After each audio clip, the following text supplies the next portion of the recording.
Yo, what's up, guys? It's right here, and I'm trying to show y'all some like lost song inspired sound design that I've been working with. I use it in a lot of my older tracks, and I still try to use it sometimes, but it's like not specific to any Lost Dog, like any member of the Lost Dog crew, but it kind of has the same feel, like the slippery, like messy, like wonky sounds. It's kind of the best way I can describe it, but. I'll play you this little loop I got right here that is kind of demonstrates what I'm talking about.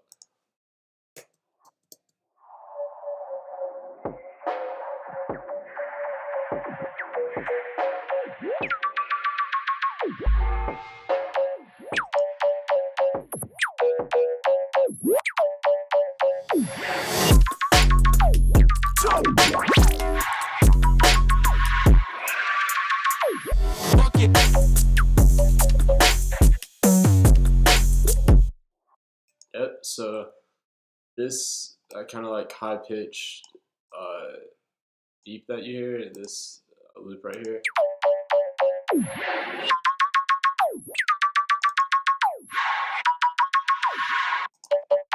was made using Serum, but in a different way than I think most of the members of Lost Dog make their sounds. So they probably use phase plant, or not phase plant, syn plant, and get their sound out of there, then kind of like morph it or mess with the audio clip of it, or do some type of LFO tool on it, or they might do it with Serum. I don't know. It's just kind of a random guess, but the way I kind of try to recreate that style sound is I'll go through Serum and a use the noise oscillator with some type of percussion sound and automate this pitch. So some of the sounds I'm going to use to demonstrate this you can get from some sample packs from some of the members of Lost Dogs. So if I can pull one up right now.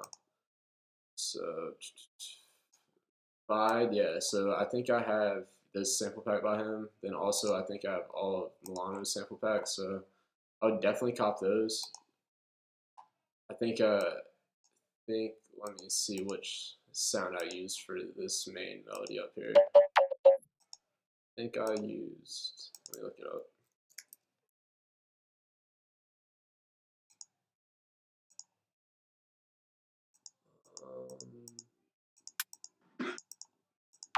Yeah, it's that sound right there. So throw that into this noise oscillator. You're gonna notice it's gonna be repeating, right? So what you kind of want to do is turn on key tracking on it and drag an LFO tool to the pitch. And you can already kind of hear it having that effect on the sound, kind of slippery effect. So this is when like experimentation kind of comes in play, because like you'll mess with this LFO tool and try to get a nice like shape for it to at least have some type of groove, and like you'll mess with some of the quantization on it.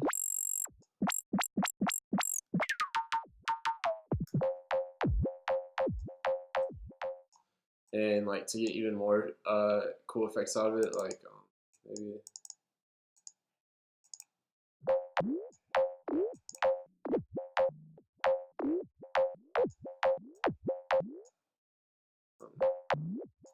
you can automate the phase of it and also the pan.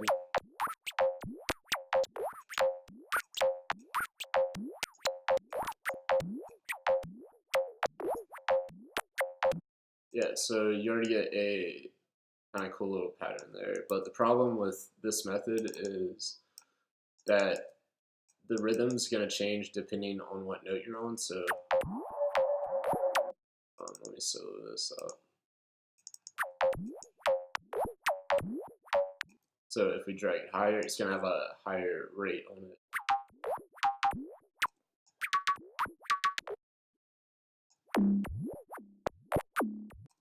So I mean, this can be demonstrated better probably by using one of Milano's sounds. So let's see if I can pull that one up.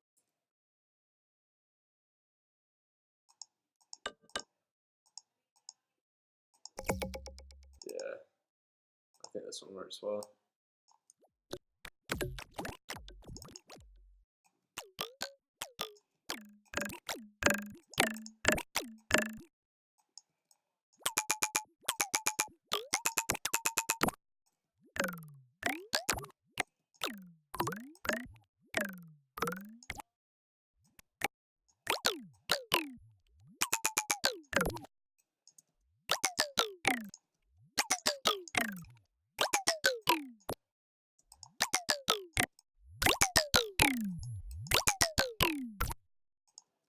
Yeah, so the trick is you get some type of pattern you like, right?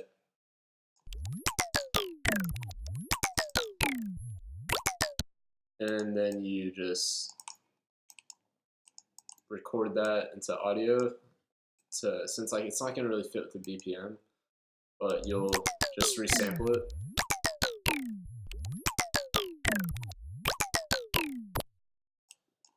And then you can play with this audio clip to kind of get it back on BPM. So just kind of play with that a little bit until you get the rhythm you really want. And I'll play it on complex.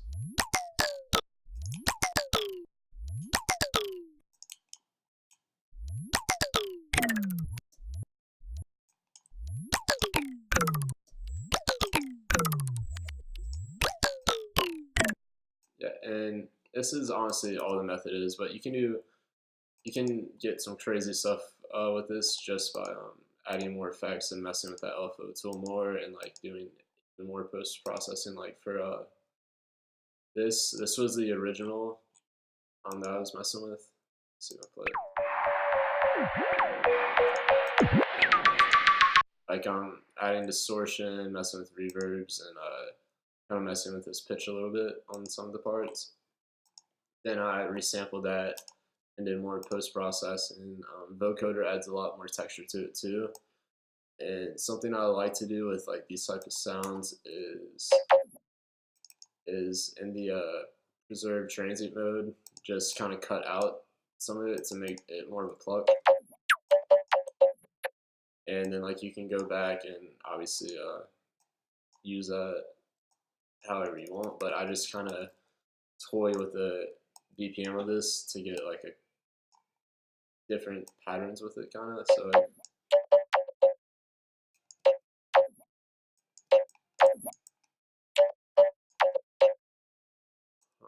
second.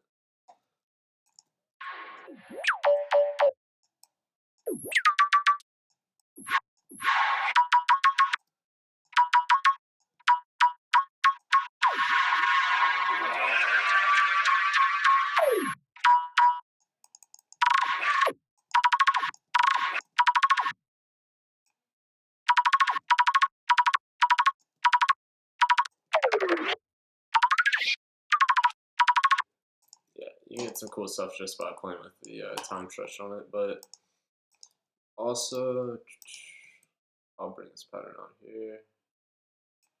So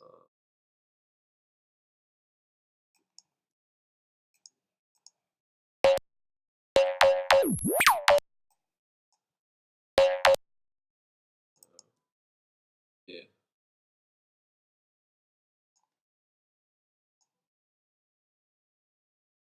So right here, we're on this lane, we are modulating the pitch knob right here on the noise oscillator. So you can kind of like still get a slidey effect with that, or like a, I don't know what to call it, like a rubber band effect. We'll play it. I don't know why it's not playing that note. Okay, that's why. I'm gonna bring this down too. So maybe.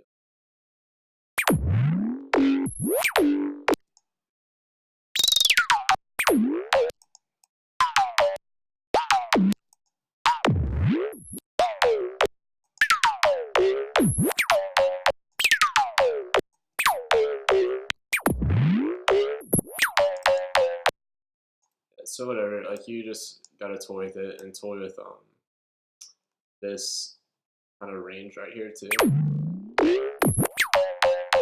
and keep toying with a different alpha tool shape to get you better results, or depending on what you want to go for.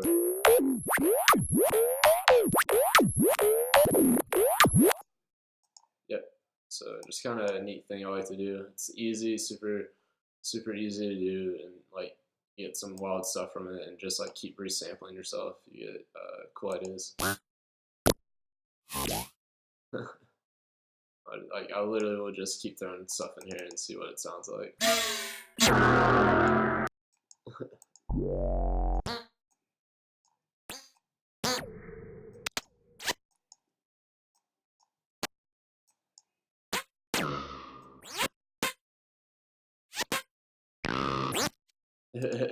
Yeah, you get some cool stuff.